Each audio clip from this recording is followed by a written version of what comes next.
Important English words और उनके meanings आओ मिलकर इनकी प्रैक्टिस करते हैं। स्कोल्ड, डांट, स्कोल्ड, डांट। सिली, बेवकूफ, सिली, बेवकूफ। Sneeze, छींकना, sneeze, छींकना।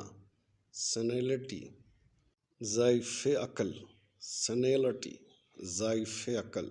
सेल्फिश, खुदगर्ज, सेल्फिश, खुदगर्ज। स्कैबीज, खारिश, स्कैबीज, खारिश। सिवरलिटी, चापलूसी, सिवरलिटी, चापलूसी। शैडो, साया, शैडो, साया। सोलिट्यूड, तन्हाई, सोलिट्यूड, तन्हाई। स्पाई, जासूस, स्पाई, जासूस।